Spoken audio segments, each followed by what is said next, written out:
allotropes of phosphorus. What is allotrope?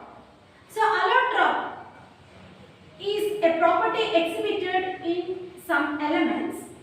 These elements exist in one or more ionic or molecular form in the physical state.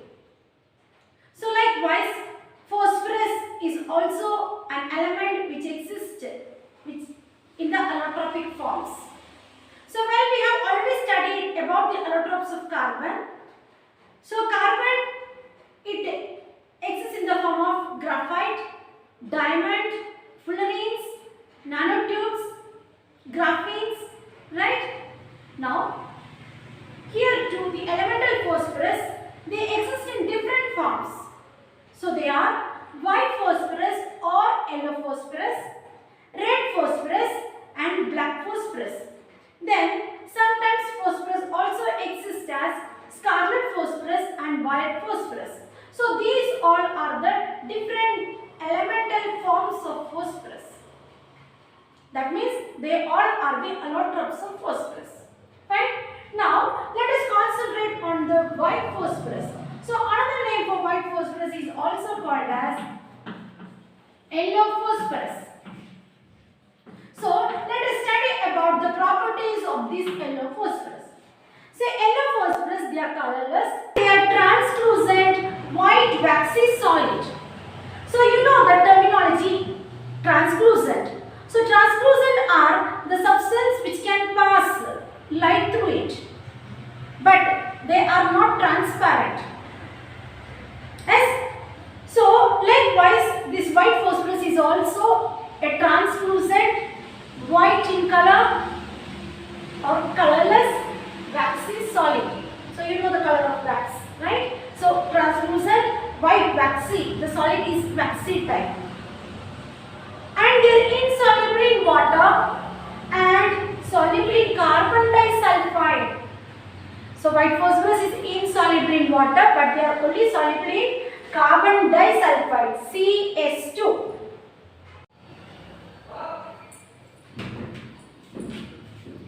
Freshly prepared white phosphorus is colorless in nature, right? But after some time on standing, this white phosphorus slowly turns into pale yellow in color.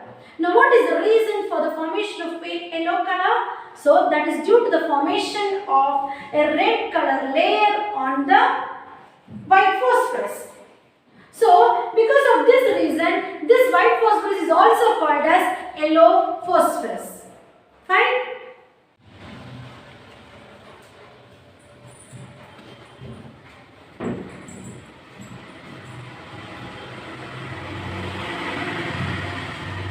White phosphorus is least stable, they are more volatile, they are more reactive and less dense or less density. Okay? So they are more volatile. What do you mean by volatile? So these white phosphorus, they try to get evaporated by itself. Okay? So they are more volatile. Okay? And they are more reactive and less density is very less. Fine? They are also very poisonous in nature. So they are called as toxic, white phosphorus, and they have another characteristic smell, that is garlic smell. Fine? Now in the dark, this white phosphorus, they glows. Okay? So this glowing of white phosphorus is due to oxidation. So as a result of glowing, a phosphorescence or luminescence is seen. Okay, so white phosphorus on glowing in dark due to oxidation, so that white phosphorus exhibit the property of phosphorescence property. This is also called as chemiluminescence property too. Fine. Now looking to the ignition temperature. So ignition temperature is very low. That means the ignition temperature means the temperature at which it burns. So that burning temperature is very low. So because of this reason, at room temperature, in the air, the presence of air, it undergoes combustion. It burns spontaneously. Yes, spontaneous combustion takes place and it forms phosphorus pentaoxide. gas, P2O5 gas. Fine. So because the ignition temperature of white phosphorus is very low, in the room temperature, in the presence of air, white phosphorus undergoes spontaneous combustion and it burns and gives rise to phosphorus pentaoxide gas. So for this reason, this white phosphorus is always stored in water. Fine. If it is not stored in water, what happens? It will undergo spontaneous combustion with the air in the room temperature. Fine. Next one, look into the structure of white phosphorus. It is a tetrahedral P4 molecule. That means 4 phosphorus atoms are joined together to form a tetrahedral P4 molecule. So you can see here 1, 2, 3, 4. Each phosphorus is connected to another phosphorus through a single bond. Phosphorus, single bond, phosphorus. Okay. So another important concept what you have to understand in this structure of this white phosphorus is that the angle between this bond and this bond. So the angle between this PP bond is very less of 60 degree. So because of this less angle, there exists an angular strain. Angular strain is present here because the angle between these two PP single bonds are very less, that is of 60 degree. So as a result, an angular strain or pressure is existing here. So in order to get rid of this angular strain, they try to become more reactive. Okay, so for that reason they are less stable too. Okay, so because of this angular strain, because the PP bond angle is very less of 60 degree, this white phosphorus, they become less stable, and in order to overcome this angular strain, they become more reactive. So this is the reason why white phosphorus is less stable and more reactive. Fine. Now let us see the red phosphorus. So red phosphorus, they has iron grey luster on it. That means a greyish shining appearance can be seen on the red phosphorus. But generally the color of red phosphorus is colorless. Okay. Yes, because of the appearance of this iron grey luster, it looks like red phosphorus, but generally it is colorless in nature. Okay. And they are non-poisonous. So while comparing it with the white phosphorus, red phosphorus is non-poisonous. Okay. And they does not glow in dark. So the property of phosphorescence is not exhibited by the red phosphorus. It is exhibited only by white phosphorus. Fine. Now when we look into the structure of this red phosphorus, the structure is polymeric structure. That means it forms a long polymer, long chain of polymers. Okay. Long tetrahedral P4 units combine together and they form a long polymer. Okay. So this is a tetrahedral unit. So likewise many tetrahedral units of P4. Many tetrahedral units of P4 are joined together by the bond. You can see the bond here, yes, and form a long polymer structure. Okay. So here you can see the PP bond here. So in white phosphorus there is a bond between this phosphorus and this phosphorus. Okay. So there is a PP bond here connecting this phosphorus and this phosphorus in the case of white phosphorus.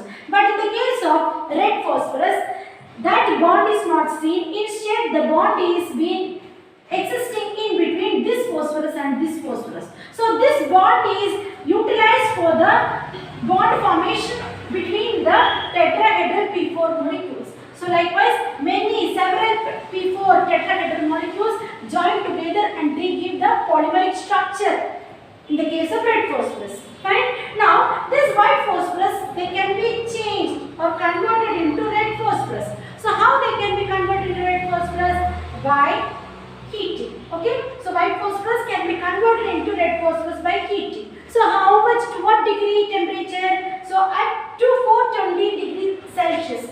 Yes, it is heated. So this heating is done in the absence of air and light. Okay. So white phosphorus can be converted into red phosphorus by heating to 420 degrees Celsius in the absence of air and light.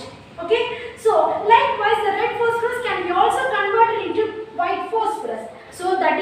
by boiling. So we are boiling the red phosphorus in an inert atmosphere. That means atmosphere which is unreactive. Okay. Yes. So in the inert atmosphere where no other reactive chemicals are present. So in such unreactive atmosphere or inert atmosphere, this red phosphorus is heated or boiled. Okay, and once it is boiling, the vapors are formed. These vapors are condensed under water. Okay, so these vapors of red phosphorus while boiling, so that phosphorus are collected, condensed under water, and that phosphorus will be the white phosphorus. So white phosphorus can be converted into red phosphorus, and red phosphorus can be converted into white phosphorus. So I repeat once again, white phosphorus can be converted into red phosphorus by heating to a temperature of 420 degrees Celsius in the absence of air and light. Whereas the red phosphorus can be also converted back into white phosphorus by boiling it in an inert atmosphere. Yes, and once it is boiled, vapors are formed. These vapors are condensed under water, and the phosphorus what we obtain after condensation. So that is the white phosphorus. So white and red, they are both interconvertible. Fine. Let us study about black phosphorus. So black phosphorus, it is also consists of two types, that is alpha black phosphorus and beta black phosphorus. So alpha black phosphorus, how is it obtained? So this alpha black phosphorus is obtained from red phosphorus. So by heating the red phosphorus in a sealed tube at 803 Kelvin, we get alpha black phosphorus. This alpha black phosphorus, they undergo sublimation in air.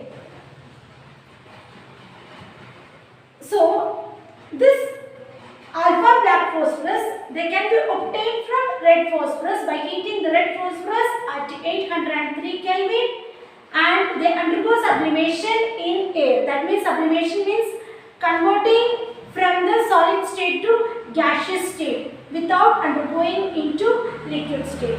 So that is the sublimation. So in the presence of air, this alpha black phosphorus can undergo sublimation. Likewise, beta black phosphorus. So beta black phosphorus, they can also be prepared by heating white phosphorus.